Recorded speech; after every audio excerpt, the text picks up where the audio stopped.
I'm joined now by Dr. Ian Roberts. He's the new superintendent for Des Moines Public Schools. Dr. Roberts, thanks for joining us today. Thanks for having me. I'm excited to be here. I just wanted to start, talk to me about how you've been settling in here. I know it's been about a month officially that you've, been here within Des Moines, so talk to me what it's been like to kind of transition into this role here. Yes, you're absolutely right. It's just been a little over a month. My transition has gone really well thus far, and I think it's a testament to just how gracious and warm and welcoming the folks in Des Moines, Iowa have been to me, right? And this includes certainly members of my cabinet, teachers, leaders, and staff with whom I've interacted, as well as members in the wider Des Moines community. I mean, the conversations that I've had either at restaurants, the times that I've been stopped at the red light, all of those really bodes well for what this community has to offer. And my goal and hope is just to be able to reciprocate. So it's been going well thus far. And you are the first person of color to hold this position here for the district. So I was kind of hoping you could talk to me about, what that means for you, and on the flip side, what you think that's going to mean, for the students to have that representation in this leadership role. Yeah, absolutely. I'm incredibly proud of the fact that this is an opportunity that has been bestowed upon me to come in and lead the state's largest public school district, the state's largest school district in general. You're absolutely right. So certainly we know that representation matters, right? There's a plethora of data that speaks to the fact that when students are taught, exposed to leadership, or when they're learning from individuals who share many of their identities, they succeed, they exceed expectations, and if there's one sort of desire that I have, is that just my presence and the presence of other individuals who share this identity and the impact we're going to have on students, it's incredibly important for that to be in place. Yep. And as you've kind of been working to settle in here, and again, we know it's just been that month, is there anything in your eyes that kind of rises to the top that you see as something you want to tackle first, or to you that sticks out that you really want to get to work on first when it comes to the role you can have within Des Moines? Most definitely. I think there are three things that comes to mind for me, right? The very first is making sure that we are anchoring our work in the goals that have been established by the board over the last several years, right? There are 3 board goals. In addition to those 3 board goals, there are a number of other areas where we are going to sort of channel our energy and our time and commitment to make sure that 100% of our students are getting exactly what they need in order for them to be incredibly successful. We are looking to achieve unprecedented academic as well as behavioral and social achievement for all of our students. The second is, and this is really a focus and commitment of mine, on August 8th, we are going to welcome back all of our leaders, right? Our leadership launch, and then sometime between August 10th and 15th, all of our teachers are going to report back. I want to make sure that, given the current climate that we're in, both educational and political, that 100% of our teachers and staff feel seen, heard, and supported. Every single day that they show up to Des Moines Public Schools buildings, I want to make sure that they understand that they have a superintendent and a cabinet that will prioritize and value who they are and the work that they are doing. And the third priority for me is to make sure that I'm really sort of showing up as an integral part of this community. I'm looking forward to having many engagements, conversations, and meetings with members of the larger Des Moines community. And this includes meeting with the leadership of the Department of Education, connecting with our legislatures, right? Finding time to make sure that I'm navigating sort of communities where our parents reside, and then equally as important, our faith-based community. I know many of our children and our parents and families, they value their faith in religion regardless of what that is. So I want to make sure that I'm collaborating with those individuals so that we can truly meet the needs of all of our students. Makes sense. And I was hoping you could speak to me about something I think some people became aware of last week, which was the settlement from your last district that you had been named in. Anything you'd want parents or families or the public, I guess, to know about this? That was a personnel matter in the district between the board and a former employee, and again, personal matters will not allow us to speak to that. Makes sense. I guess the one thing just to go off on that, is there anything you could say as far as did that impact your departure from there, or reason to come to Des Moines in any way? Not at all. As a matter of fact, those things are sort of mutually exclusive.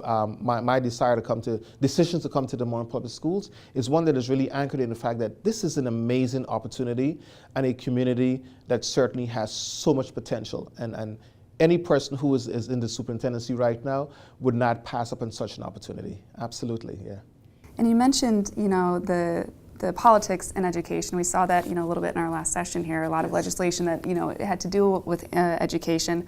One of those being Senate File 496, which dealt with, the books that can be in schools. It's banning those that have any, talk of sexual acts. It also deals with not teaching sexual orientation, gender identity under that 7th grade. So talk to me about how is that impacting maybe even just the prep work of going into the school year and how you see a bill like this impacting educators. Yeah, Senate File 496 certainly has created a level of anxiety amongst a number of educators, right?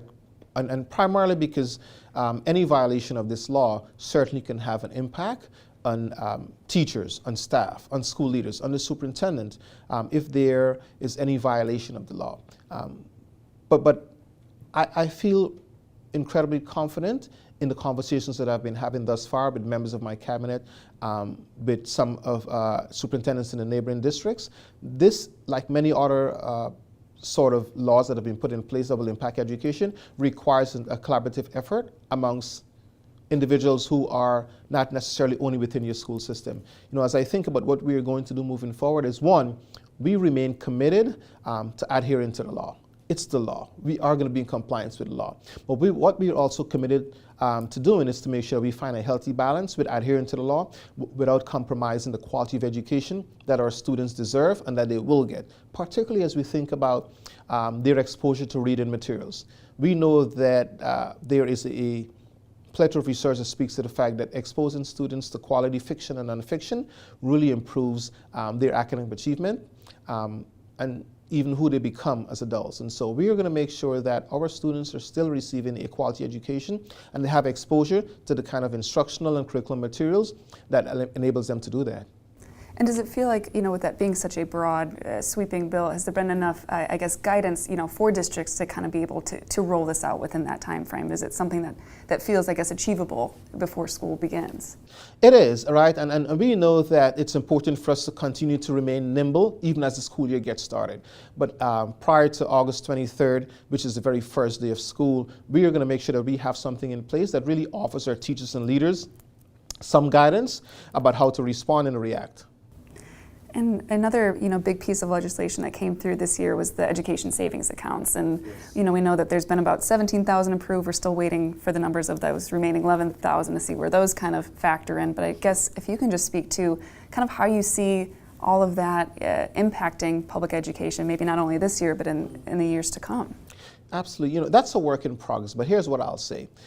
There's not going to be an immediate impact on Des Moines Public Schools, either financially or in terms of our student enrollment. But certainly there's a little bit of a runway, maybe it's a year from now, where districts are likely to see that impact.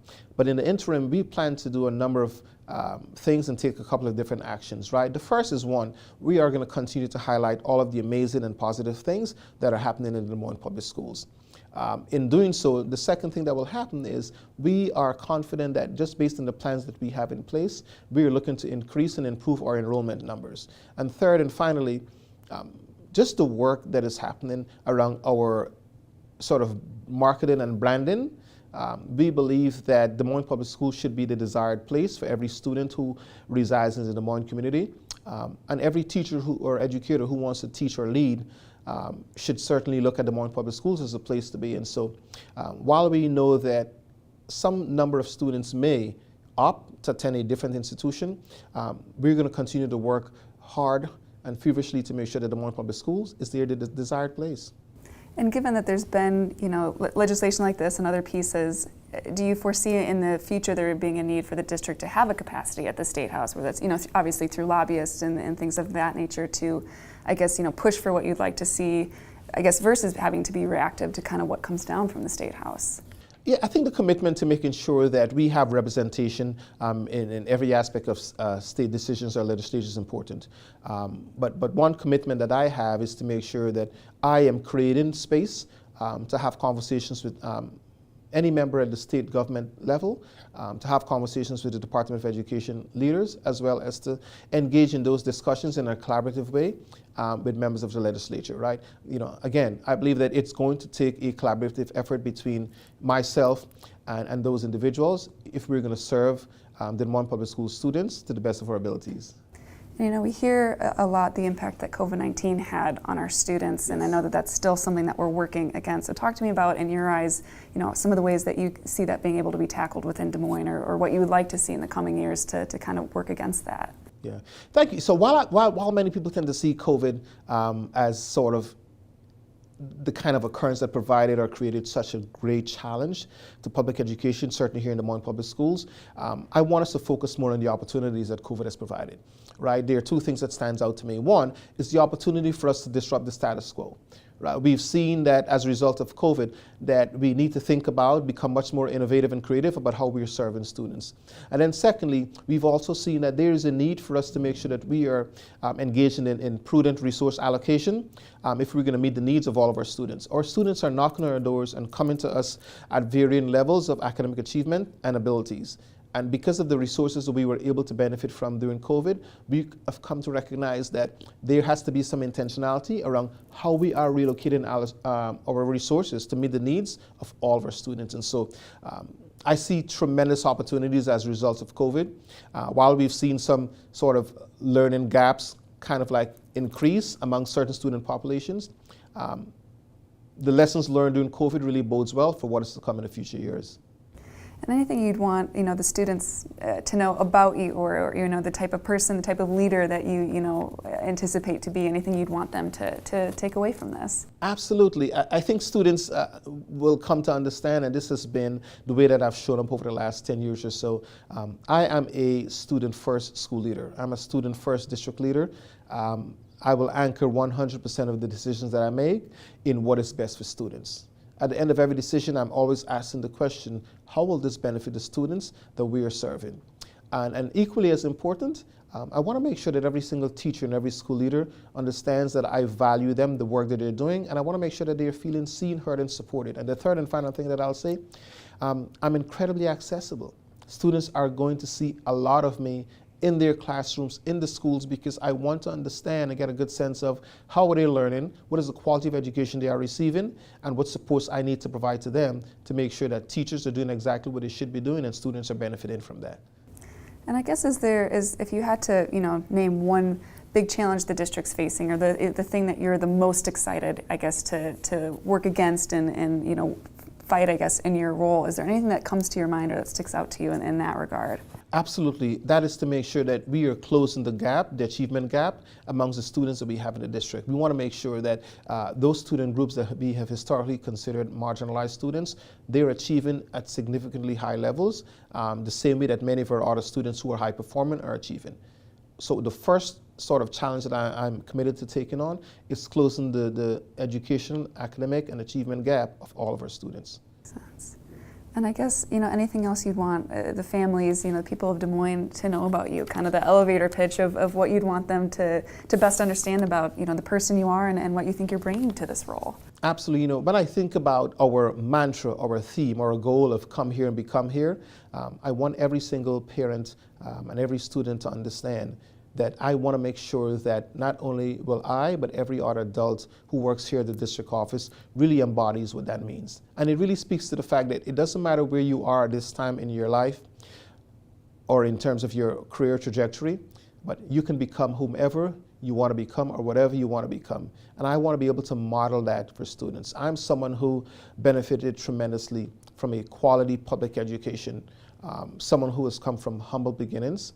And I want students to know that if they share some of the identities and experiences I've had, anything is possible, right? You can get to the pinnacle of anything you decide to pursue. And I believe that I've been blessed enough to sort of be able to accomplish some of those things. And I want them to know that they can not only accomplish these, but they can surpass what I've done. Well, Dr. Roberts, thank you so much for making some time for us today. It's been a pleasure. Thank you. It's been a pleasure. I appreciate the conversation and questions. Look forward to connecting again. Thank you. Yeah.